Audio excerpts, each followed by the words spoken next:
فأعوذ بالله من الشيطان الرجيم. بسم الله الرحمن الرحيم. قل يا عبادي الذين أسرفوا على أنفسهم لا تقنطوا من رحمة الله. صدق الله مولانا العظيم. وقال النبي صلى الله عليه وسلم: شعبان شهري ورمضان شهر الله، أو كما قال عليه الصلاة والسلام. يا رب صل وسلم دائما أبدا. يا رب صل وسلم دائما أبدا على حبيبك خير الخلق كلهم. معزز سامعین عظام، بزرگان محترم، طلباء عزیز اور اساتذہ کرام، شعبان المعظم کی آج 10ویں تاریخ ہے۔ اس مہینے کی مناسبت سے کچھ باتیں ہو جانی چاہیے، شاید وہ ہم سبوں کے لیے نفع بخش ثابت ہوں۔ شعبان اسلامی کیلنڈر کے اعتبار سے رمضان المبارک سے پہلے آنے والا وہ مہینہ ہے جس کی بہت ساری فضیلتیں اور اس کی اہمیتیں قرآن و حدیث سے ثابت ہیں۔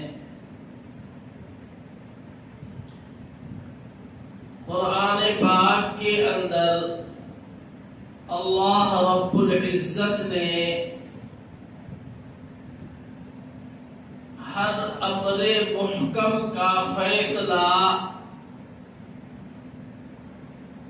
شعبان کی 15ویں تاریخ کو کر دیا جاتا ہے۔ اس کا ذکر اللہ نے قرآن پاک میں ارشاد فرمایا، اس کا تذکرہ کیا، اس کا ذکر کیا۔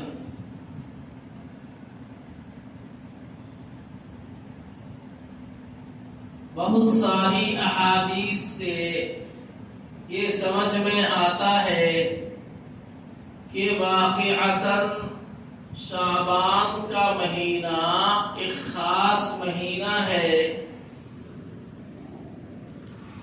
اس کی ایک الگ عظمت اور اہمیت ہے۔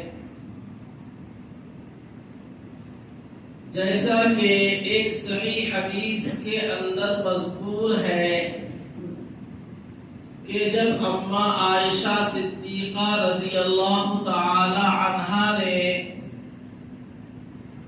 نبی پاک صلی اللہ علیہ وسلم کو اپنے بستر پر نہ پا کر جب آپ کو تلاش کیا تو آپ صلی اللہ علیہ وسلم جنت البقیع کے اندر تشریف فرما تھے،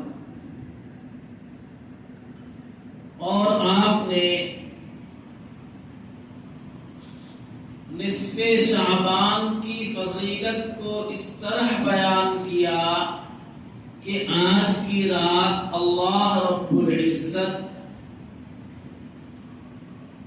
قبیلہ بنو بکر کی بکریوں کے جس جسم پر جتنے بال ہیں اس سے کہیں زیادہ مقدار میں اللہ آج کی رات میں انسانوں کی بخشش کرتا ہے، انسانوں کی مغفرت کرتا ہے۔ ایک دوسری روایت کے اندر ارشاد فرمایا گیا کہ